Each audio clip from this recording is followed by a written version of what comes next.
This will be you. Alright? This is just one of the many threats made towards the prisoners of the P.O.W. camp stationed just outside of Northern Ireland. Tonight, I'll show you more cruelty towards these prisoners, from the guards and from the tyrants themselves. Let's take a closer look. As you could probably tell if you're an average American, the tyrants didn't seem that bad at first. Their cooking show entertained their slaves. Or is it kerosene? Get it right. I can't believe it's not butter. What do you think it is? I think it's kerosene. The slaves seemed to have their own social status. I was kicked out immediately when I tried to ask a question to an onlooking slave. In its vicinity. If you do, boom, it explode. What? Yes, exactly. No. The first impressions made by the tyrants gave me the illusion that they were ruling fairly. Hey, there's only room for one paparazzi around this town. Early in my journey, I encountered some competition. Luckily, I was the more skilled cameraman, so I came away with the footage. 30 seconds. You're in like third grade. Third grade, yeah. What grade? You're in seventh grade, aren't you? 15 seconds. We're in 19th grade. We're in Alright, okay, everyone in here? Yes. For our special tonight, we have over 16 minutes of actual footage from the camp.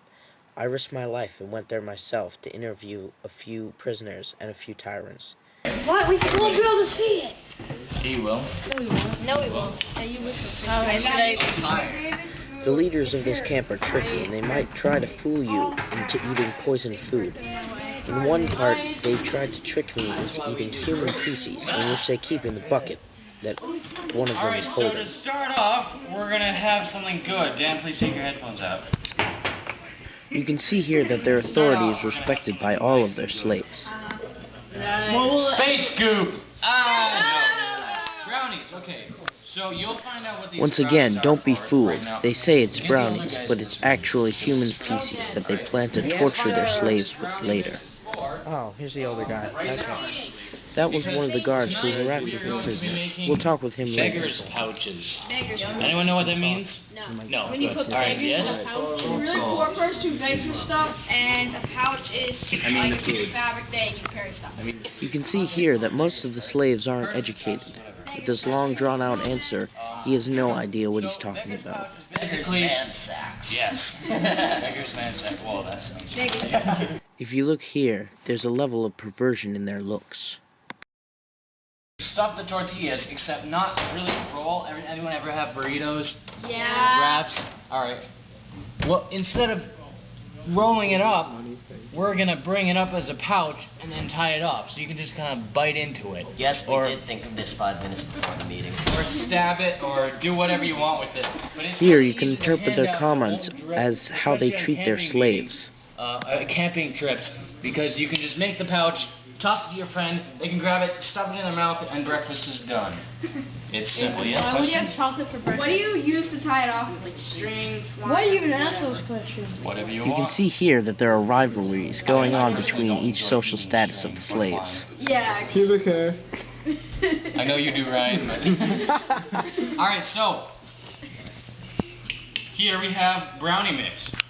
I made this brownie mix especially thick By eating lots of because takeout and Chinese we are going to be food. using it in our beggar's pouch You dessert. didn't put enough olive oil in? No, I mean I made it especially thick.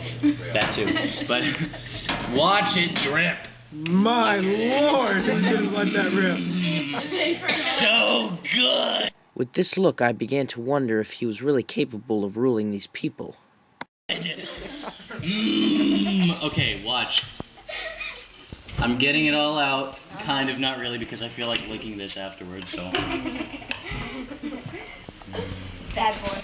Here, they leave the slaves completely unattended, where they could cause any amount of mischief or bodily harm to increase their social status within the group.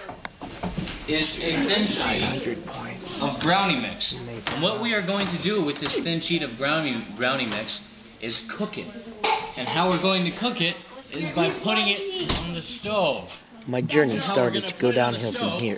The disorganization caused chaos among the slaves. Wait, we're putting this on the stove? Yeah. Oh, we did that at Heifer. Yep. That was fun. Did it work at halftime? No. Okay. Well, we'll have fun with it anyways.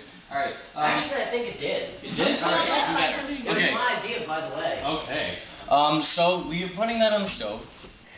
The stove they speak about is fueled by the left pinky toes of slaves that have been assaulted by monkeys within the past month. Okay. Oh my So god. everyone please transition to the kitchen. Yeah, what day is it? Bring your I don't know what to stay away from. Hamburgers. If everyone would transition to the kitchen, I don't bring know. your seats into the kitchen. Beanburgers? Right up here. If the slaves do not follow the orders quickly, their heads will be chopped off and reattached, only to be chopped off again.